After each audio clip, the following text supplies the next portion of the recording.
Bienvenido al curso PSOC Designer Training. En este video veremos los fundamentos de robótica. La robótica es una ciencia que se ocupa del diseño, manufactura y aplicación del robot. En ella se combinan diversas disciplinas como la mecánica, la electrónica, la informática, la inteligencia artificial y la ingeniería de control. El término robot se popularizó a través de una novela denominada Rule, que fue escrita por Karel Čapek en 1920.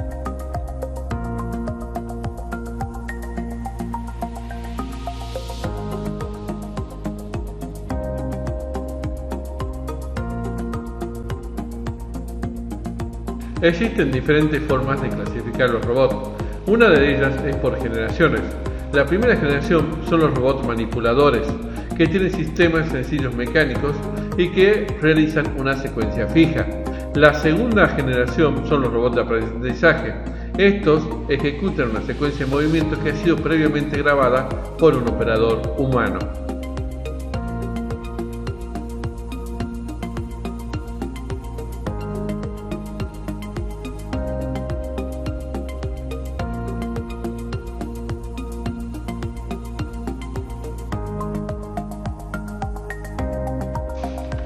Las últimas dos generaciones, la tercera y cuarta, son más avanzadas.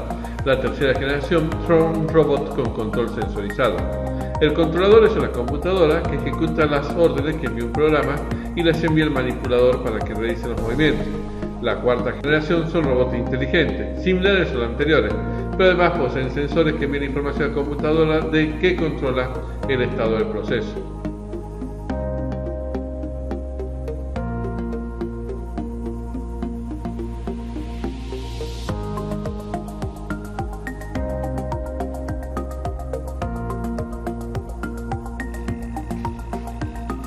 Se pueden clasificar los robots también por su arquitectura.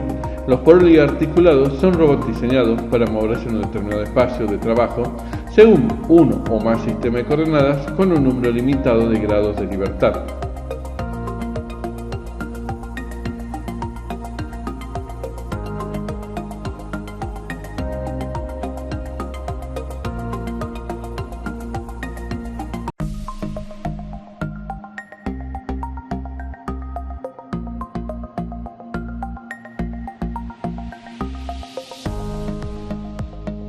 También tenemos los robots móviles, que tienen una gran capacidad de desplazamiento. Se basan en carros o plataformas con sistema locomotor, generalmente un motor eléctrico. Se manejaban por telecontrol, pero en la actualidad se están utilizando cámaras e inteligencia artificial para que sean autónomos.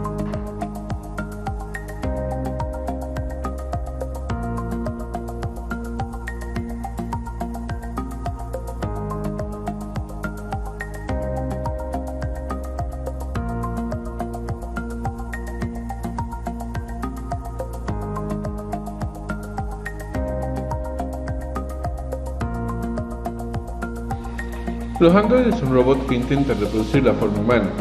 En la actualidad su evolución es muy limitada y no tiene utilidad práctica, usándose solo para experimentación. Uno de los mayores problemas que presentan es la locomoción bípeda.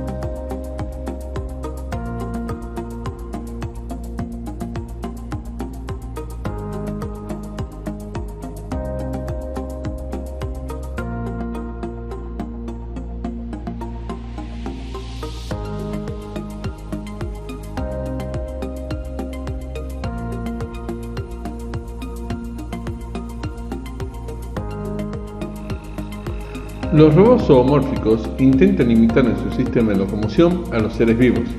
A pesar de la amplia variedad de los mismos, se suelen clasificar en caminadores y no caminadores. Los caminadores multípedos, tipo araña, están siendo experimentados por el desarrollo de vehículos todoterreno y exploración espacial.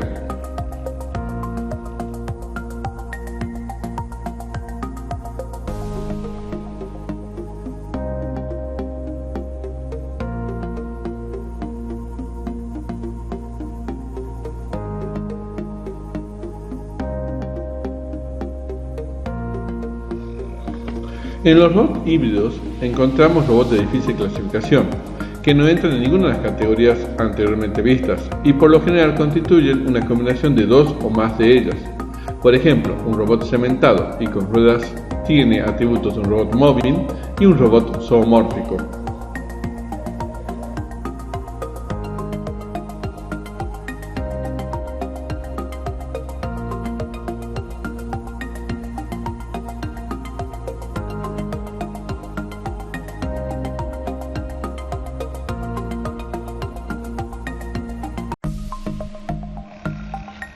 Dentro de la estructura básica de un robot tenemos el chasis, que es la parte del robot que soporta las otras partes del mismo.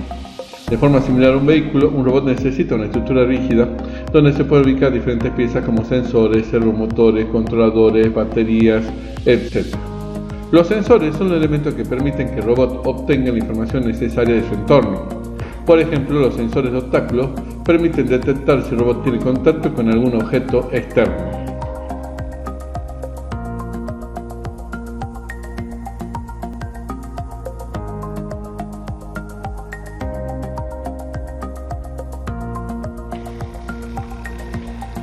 Los actuadores son los elementos por los cuales el robot realiza acciones. Por ejemplo, en robots experimentales los actuadores más utilizados son los motores de corriente continua que funcionan gracias al rendimiento de dos campos magnéticos.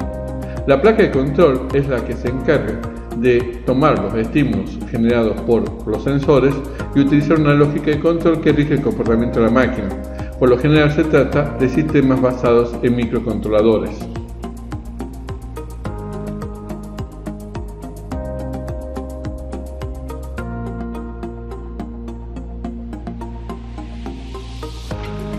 Finalmente, la fuente de energía es el elemento que proporciona energía tanto a los actuadores como a los sensores como a la placa de control para su correcto funcionamiento. Para los robots experimentales, la fuente de energía generalmente son baterías. Esta alimenta los sensores, los actuadores y la placa de control y tienen tensiones por lo general de 7 voltios en adelante.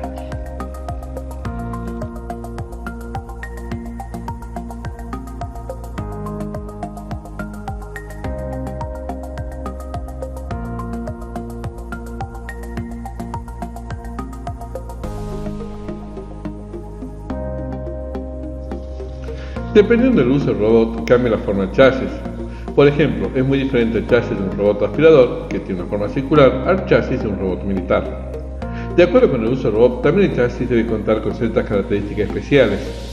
Por ejemplo, el esqueleto de un robot rescatista debe lograr inclinarse en ángulos elevados, soportar choques con objetos resistentes y aguantar vibraciones.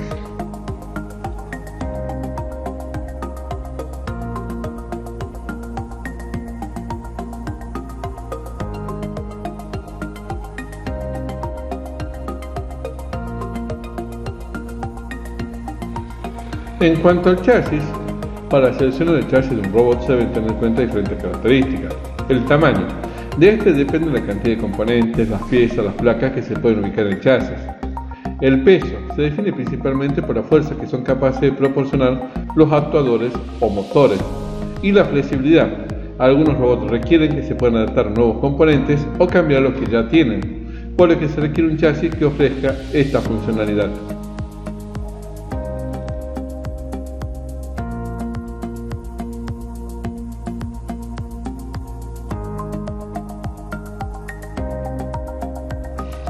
Finalmente, para elegir el chasis de un robot debemos tener en cuenta la resistencia de los materiales. Por ejemplo, podemos elegir elementos con gran resistencia como el aluminio, que es de bajo peso, pero que tiene un precio muy alto, o elementos que tienen menor resistencia como el plástico, pero que tiene un precio más bajo, dependiendo de la aplicación para la cual se utilizará el robot.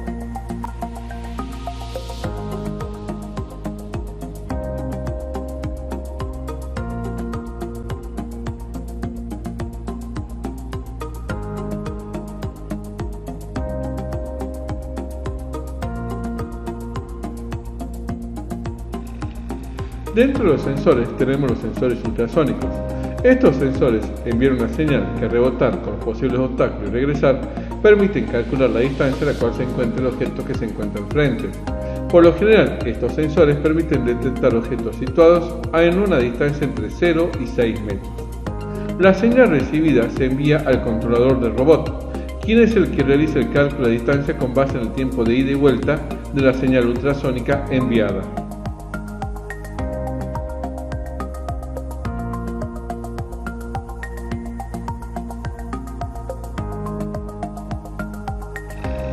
También tenemos sensores de temperatura infrarrojos. Estos sensores son capaces de medir la temperatura de objetos que se encuentran a una distancia de incluso 2 metros. Por lo general, estos sensores cuentan en su interior con una matriz de varios sensores, entre 4 y 8 sensores. Una de las ventajas de estos sensores es que permiten detectar personas, por ejemplo, sin necesidad de que se tenga movimiento. Estos sensores permiten realizar mediciones en promedio de 100 veces por segundo. El rango de medición de estos sensores varía dependiendo de su costo y precisión. Por lo general tienen un rango de medición de 180 grados centígrados.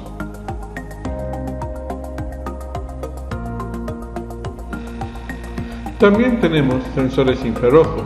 Estos sensores permiten la medición de distancia con una precisión mayor que los ultrasonidos. Se emplean para medir distancia de objetos a menos de 80 centímetros. Los sensores infrarrojos permiten que se estén continuamente realizando la medición de distancia para ser exactos cada 50 milisegundos.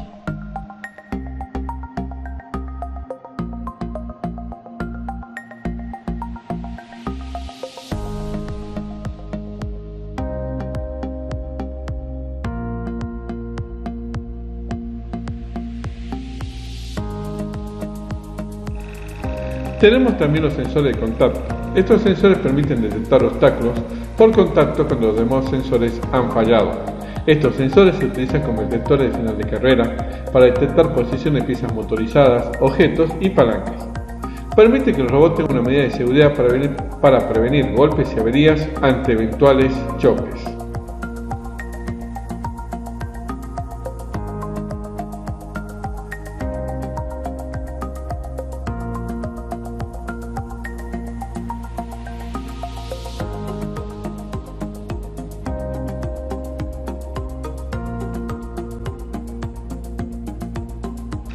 Tenemos también sensores de gas, monóxido de carbono y humo. Estos sensores permiten detectar si hay una presencia de humo o de gas combustible en concentración entre 10 y 12.000 partes por millón. Para el caso del humo y gas y para el caso del monóxido de carbono permiten detectar concentraciones entre 10 y 1.200 partes por millón.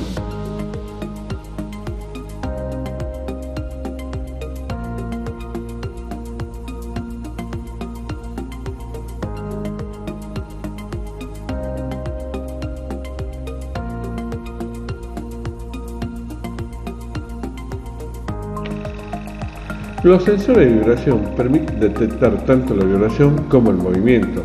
Ya no requieren el uso de mercurio, su funcionamiento permite pasar de abierto a cerrado o viceversa cuando se desequilibra por vibración o un golpe.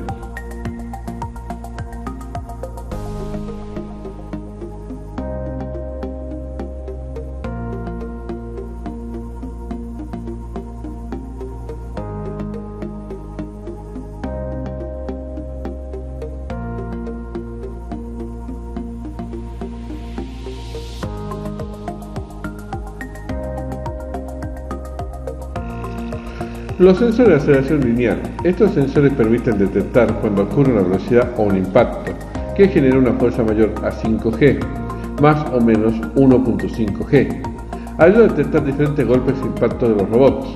Están conformados por una cápsula hermética que tiene un contacto normalmente abierto y se cierra si se realiza la aceleración suficiente.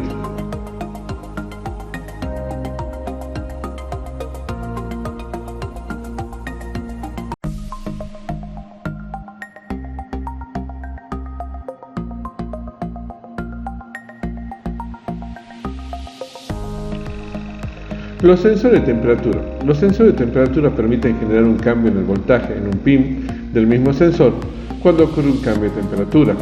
En la mayoría de los sensores se tiene una precisión de más o menos 1 grado centígrado en temperaturas entre 0 y 70 grados centígrados.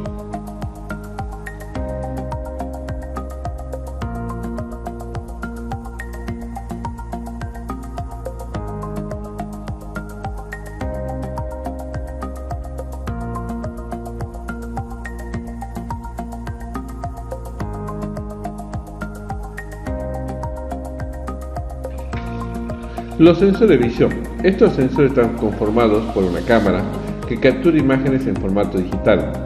Junto con un programa de reconocimiento de código abierto, sus costos han disminuido permitiendo incorporarlos en diferentes robots que requieren detección de colores y reconocimiento de formas y objetos. para realizar aplicaciones como el seguimiento de objetos que están en movimiento.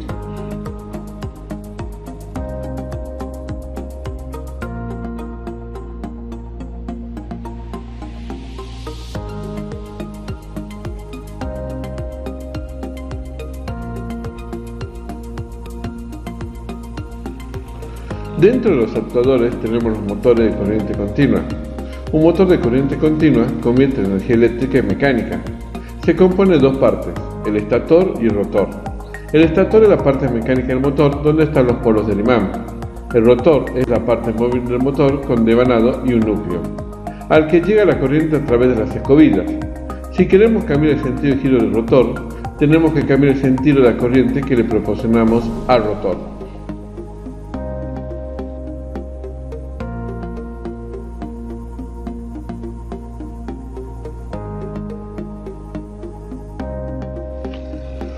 Un motor DC brushless o un motor DC sin escobillas es un motor eléctrico que no emplea escobillas para realizar el cambio de polaridad en el rotor. Los motores eléctricos solían tener un colector de delgas o un par de anillos rozantes. Estos sistemas que producen rozamiento disminuyen el rendimiento, desprenden calor y ruido, requieren mucho mantenimiento y pueden producir partículas de carbón que manchan el motor de un polvo que además puede ser conductor.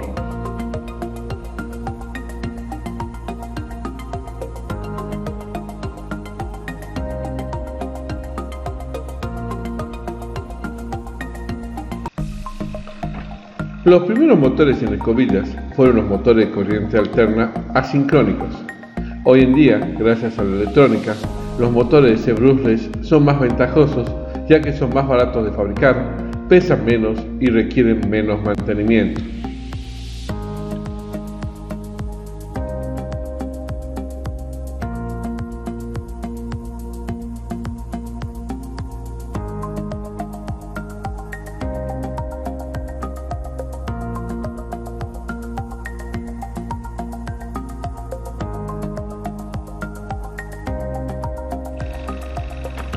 Los servomotores, también conocidos como servos, son similares a un motor de corriente continua, pero con la capacidad de posicionarse en una posición determinada y permanecer fijo en esta. Normalmente el ángulo es de 0 a 180 grados y se alimenta con una tensión de 5 voltios como mínimo.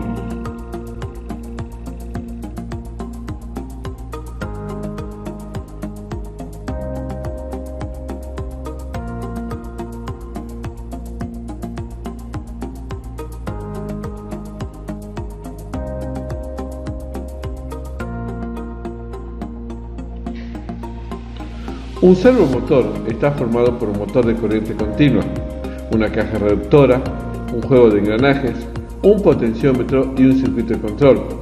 Puede aguantar cierto peso a través del par o torque del servo indicado en sus características. Normalmente se indica con kilogramos centímetros, que quiere decir los kilos que aguanta a un centímetro de distancia.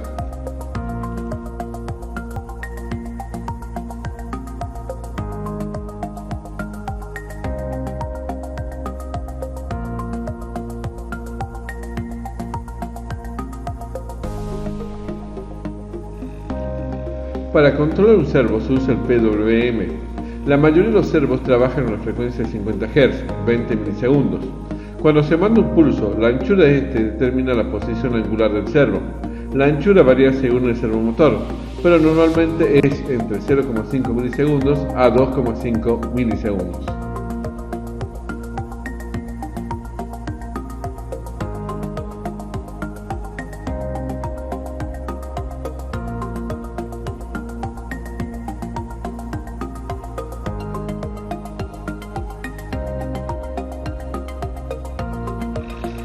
Todos los servomotores tienen tres cables de conexión, uno para alimentación DC, normalmente 5 a 6 voltios, otro para masa y el tercero para la señal.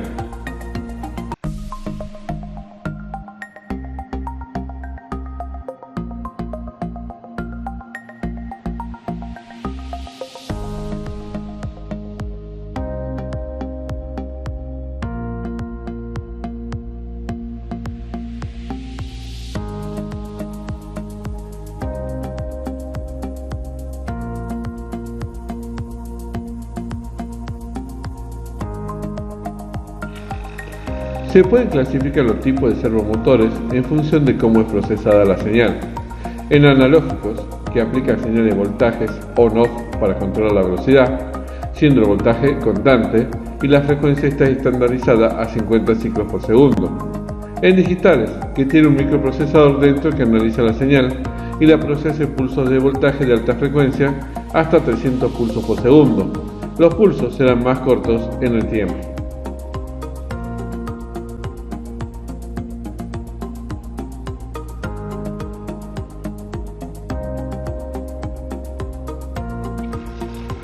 Otro tipo de servomotor muy utilizado es el servo de rotación continua. Un servo de rotación continua es un motor cuyo circuito electrónico nos permite controlar la dirección de giro. A diferencia de los servomotores anteriormente mencionados, no se detiene una posición, sino que gira continuamente. Son muy utilizados en robótica y en muchas aplicaciones electrónicas como los lectores de DVD.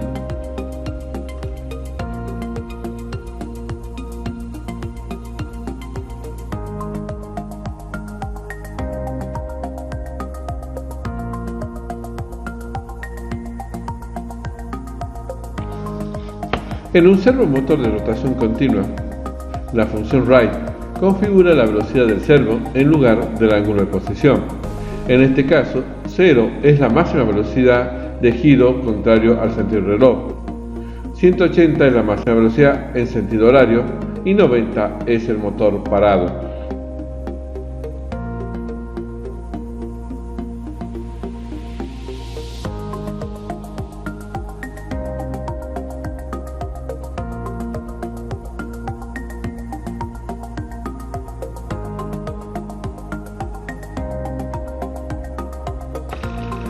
Un motor paso a paso, también llamado stepper, es un dispositivo electromagnético que convierte impulsos eléctricos en movimientos mecánicos de rotación.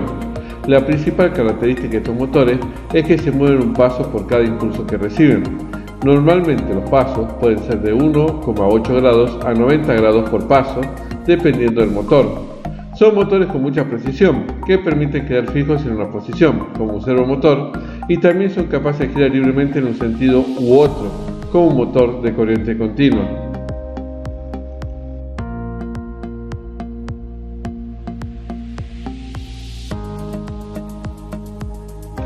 Cuando circula corriente por una o más bobinas del estator, se crea un campo magnético creando los polos norte y sur. Luego el rotor se equilibrará magnéticamente orientando sus polos norte y sur hacia los polos sur-norte del estator. Cuando el estator vuelva a cambiar la orientación de sus polos a través de un nuevo impulso recibido hacia sus bobinas, el rotor volverá a moverse para equilibrarse magnéticamente.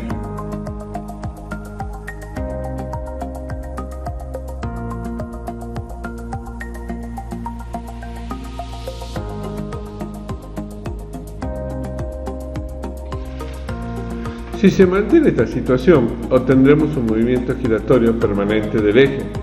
El ángulo de paso depende de la relación entre el nombre de polos magnéticos del estator y el nombre de polos magnéticos del rotor.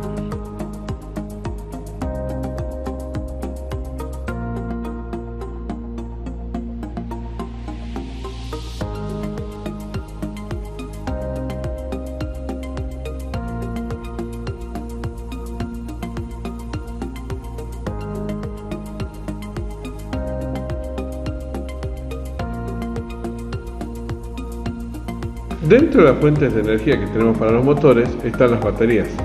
Las baterías son dispositivos que almacenan energía en forma electroquímica y es el más ampliamente utilizado para almacenar energía en robótica. Se clasifican en baterías no recargables. Su reacción electroquímica es irreversible, es decir, después de que la batería se ha descargado no puede volver a cargarse. Baterías recargables. Su reacción es reversible, es decir, después de que la batería se ha descargado, puede ser cargada inyectándole corriente continua desde una fuente externa. Su eficiencia en un ciclo de carga y descarga está entre el 80 y el 70%.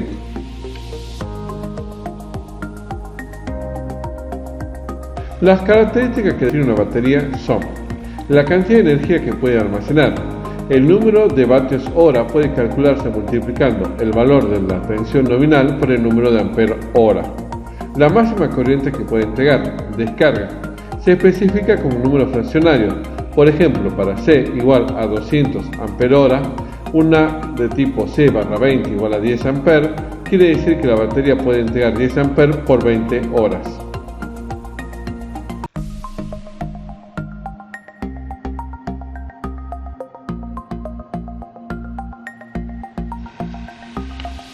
Las características que definen una batería son: la profundidad de descarga que puede sostener, representa la cantidad de energía que puede extraerse de una batería. Este valor está dado en forma porcentual.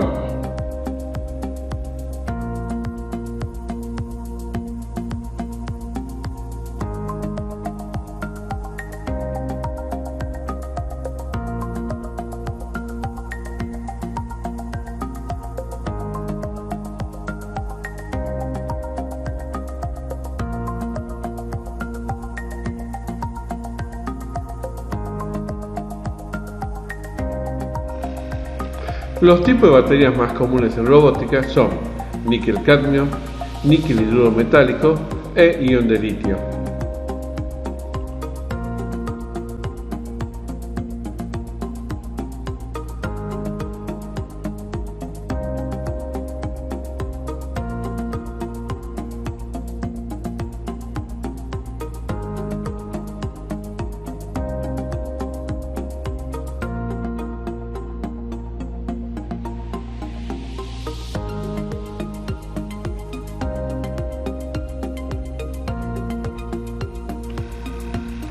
Las baterías de níquel-cadmio se caracterizan por sus celdas selladas, por tener la mitad del peso y por ser más tolerantes a altas temperaturas que una batería de plomo ácido convencional. Tiene una muy baja tasa de autodescarga. Debido a regulaciones ambientales han sido reemplazadas por las de níquel, MH e ion de litio en notebooks y en otros tipos de electrónica de alto precio. Tienen efecto de memoria, lo cual acelera su proceso de descarga.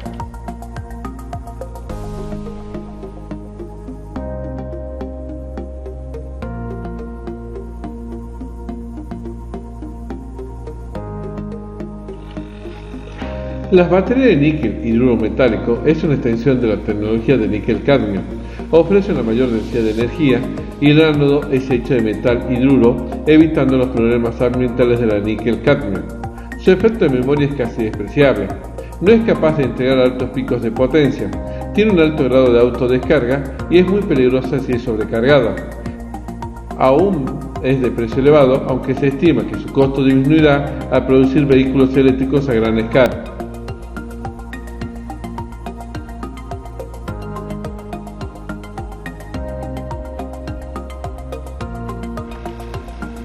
Las baterías de ion de litio son una nueva tecnología, la cual ofrece una densidad de energía 3 veces superior a la batería de plomo ácido.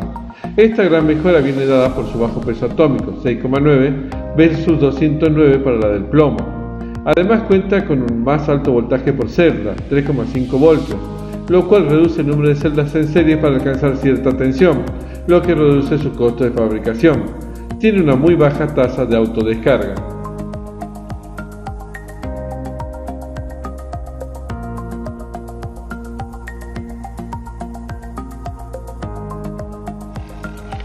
Las baterías de ion de litio tienen ciertas desventajas: una rápida degradación y sensibilidad a las elevadas temperaturas, que puede resultar en su destrucción por inflamación o incluso explosión. Requiere en su configuración como producto de consumo la inclusión de dispositivos adicionales de seguridad, resultando en un costo superior que ha limitado la extensión de su uso a otras aplicaciones.